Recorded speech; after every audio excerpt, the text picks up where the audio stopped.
Hi everyone! So today I am going to show you how I make my chocolates. This year since Corona's a bitch, then I've decided to do a budget version.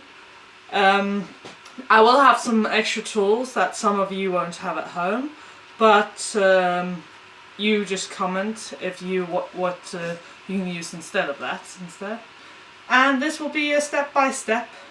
We're gonna make chocolates out of milk and dark chocolate of 50% and a milk chocolate of roughly 33% cocoa inside. Today, right now, we're gonna start with the filling of chocolate. Now with the filling of chocolate, I have decided to make caramel out of sweetened condensed milk. You can easily make your own sweetened condensed milk with what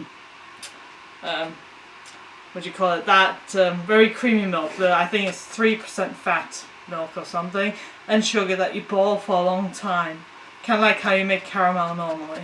But this I bought so it's easier, and yeah, I just decided to do it this way with sweetened condensed milk in I forgot what it's called. In the container. You simply boil it for some hours. The longer hours, the thicker you get it, and I like it nice and thick, so it can be used in a piping bag. So it's easy to put it in the chocolates and that. So we're going to start off with that. Now, for those of you that live in Denmark, we have quite a strict health laws. Now, which is one of the reasons why I haven't started my company yet, because I can't do all those things yet, which is fair enough. Total respect on that behalf. But one of the rules is it's actually not safe to boil this. What we used to do was submerge it in water in a pot and just leave it there for 2 to 6 hours. Now, it's not good to do that when it's made of metal. So, we're doing a new technique today with a jar from as you say, unbunhunt, Trissebær sauce. So, I don't remember what it's in English, but berry sauce. So we're going to put this in this, boil it for a few hours in that, and we'll have a delicious filling. By the way, never done this before, so you join me in my journey. Now, what we will start with is have a pot where this jar can be in it, just there. It can just about be. And then for safety caution, we have a cloth that we decide to put inside to make it a bit more safe for everyone and everything. And where we can then have the glass and a lid just in case things get a bit ugly. Now I can hear my water boiling first portion, so I will just be right back to get that and put it in here. Hello again. So now I got this. Now do be careful when you do this because it is boiling hot, 100 degrees water, and trust me, that hurts. And there's electronics next to you, so don't be a fool when you do this. Don't be a quarter awake because things can go really wrong for your safety. So what I'll start with is I will put the water in here and just fill it up gently. Don't let it splash all over. Like I said, we have electronics, we don't want to burn ourselves. We want a nice long evening without any pain, basically. Now this is 2 liters of water and this pot is a 5 litre, so I'll need more water as we go, but we'll get there.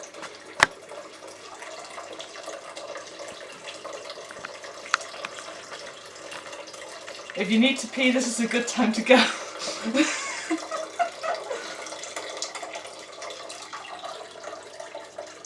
Now this water will hopefully, if everything goes well, not get in contact with the food. So, not saying you should use any water that you can't drink from. This is tap water, just regular tap water. So now I'm going to turn the stove on on not high because it's already hot water, but to keep it warm while we put this in. Okay, just gonna move forward. So I'm gonna open this one, nice and clean, and see if I can remember how I use this.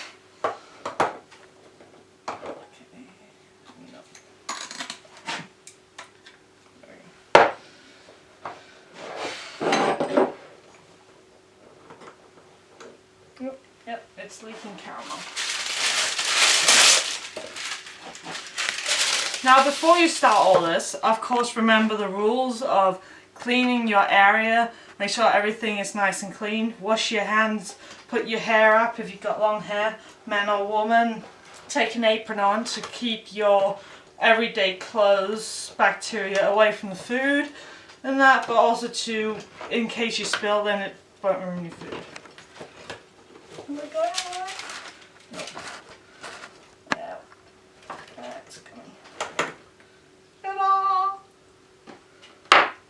And a little bit of paper. Then while we got it here, if we can, I'll just... And you can see those edges there. Ooh. There we go.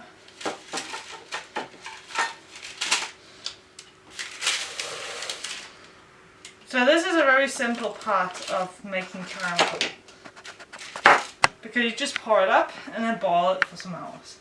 I'm just going to try and get it out without, well, pouring all over me.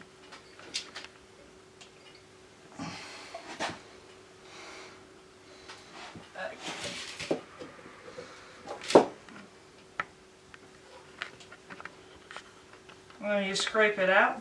Now this scraper is really good, it can handle heat and that, so you don't have to care about the silicone melting, which is good for warm sugar or hot sugar.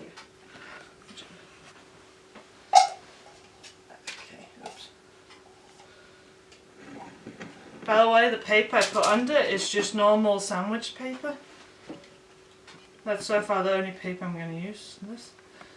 And it's to clear up my mess. There we go.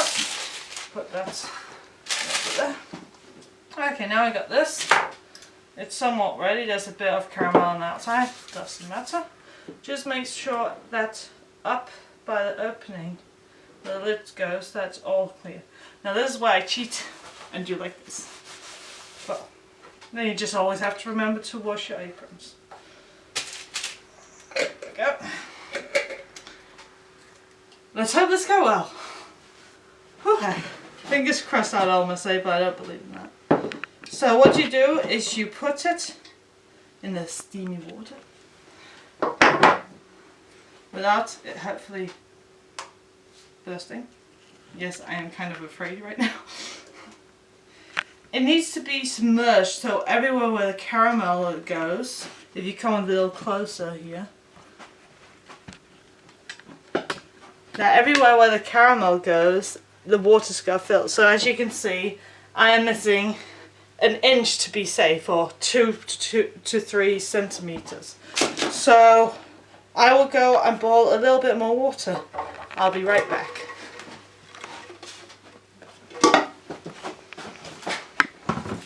How am I doing so far? So we are back again. I got my nice pot water all the way up, just about a centimetre, third of an inch or a quarter of an inch over the caramel. So that you'll put a lid over to protect it, put it on high, and then we need to wait till the water boils. When the water's started to boil, then we can turn it down so it just simmers, and then every so often we just stir in it. And we are going to do that for a few hours. So, we're back. Remember to check the caramel. Now I have steamy water in my nostrils with peppermint smell. Not too bad. So now we're going to do something else, but I again forgot something. It's going very well this. No, I hope it can work.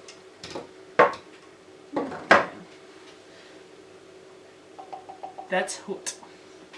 So if you excuse me, I'm gonna go and get a cloth so I don't burn myself. Be right back.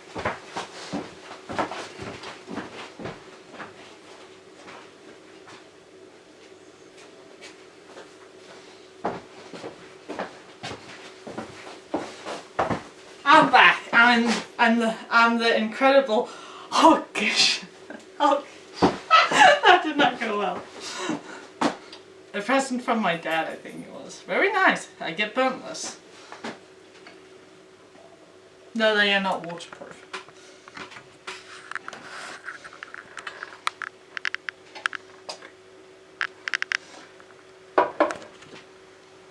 Now, someone told me a trick to make this go faster than 6 hours, and that is actually just to do what I'm doing now.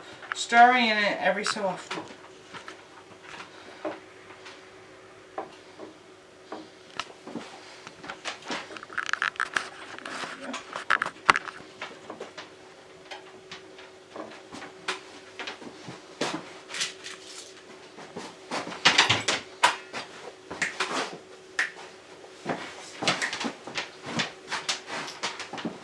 Fluffy kids technology problem there.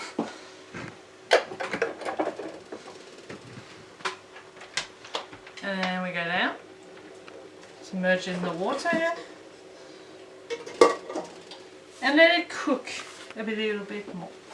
Nice and bubbly, but it's calming down.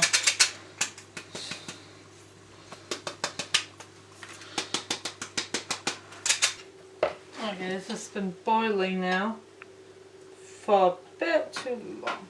So now let's go over to the focus of the caramel. Now Kitchen Hulk is back. Excuse my humour, my husband is a Marvel geek fan, whatever you want to call it. And he put me in the world too. Horrible husband. It's okay, I love him still. Okay, that was steamy. Right in my face. Okay. Hello, metal theme, but don't explode in my face, please. Oh, that was bubbles.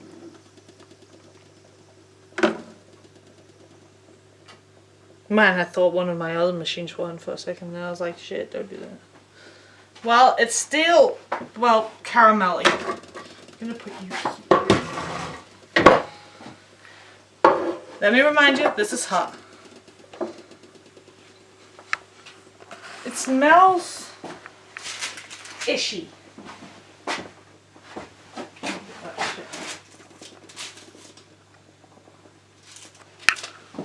Smells ishy. As you can see, it's not that thick, but we've only done this for what, half an hour? So now we want this to be thick, if not thicker, than the peppermint. Oh, you can smell the caramel now.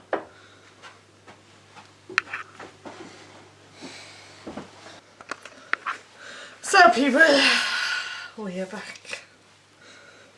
It's been now 1.5 hours since we left. We haven't done much other than eat dinner. But, I'll see. Well, first I see one big bad thing. It stopped boiling, which is not good. So we're gonna turn it up because remember it needs to simmer. Yes, it does.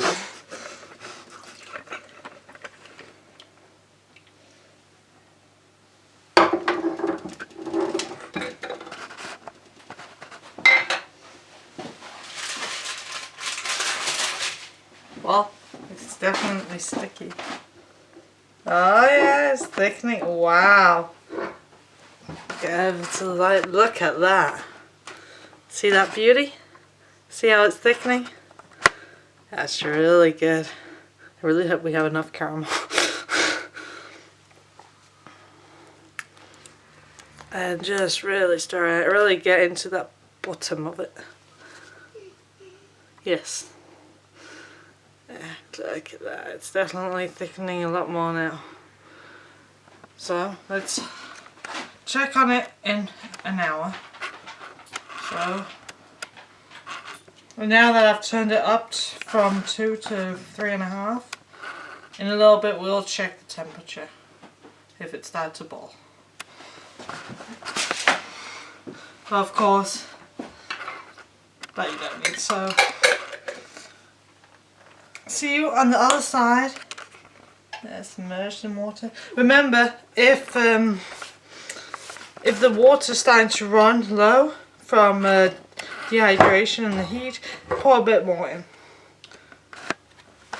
But now 3.5, and we'll see you in an hour's time. But right now, I'll check this in a bit. See ya. So, the caramel is now done boiling for a few hours, and I've turned it off and everything. And so take it out. Now this is cooled down while it's been in the water, so it's not hot anymore, luckily. But if it was hot, then of course take oven mitts on. And then take the caramel out, and you can see the different colour it is now. It's not palish anymore, which is really nice. So let me move this away. Use your apron, got many good uses. And if we take it, open it. Now you can see, because it's cold, it's very thick. Now it's got a nice consistency here because it's thick, but it can still, hopefully, we hope, get out of a icing bag. And if it can't, then a little heat up should hopefully make it a little bit smoother. So,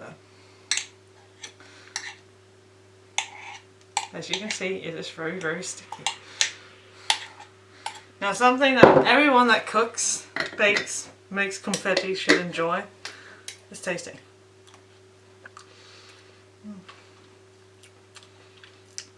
Definitely rich. And the great thing about this caramel is it doesn't taste too sweet, it's not too creamy, just enough creamy, and got that a little mixture of cream, sugar and milk consistency, which is very nice.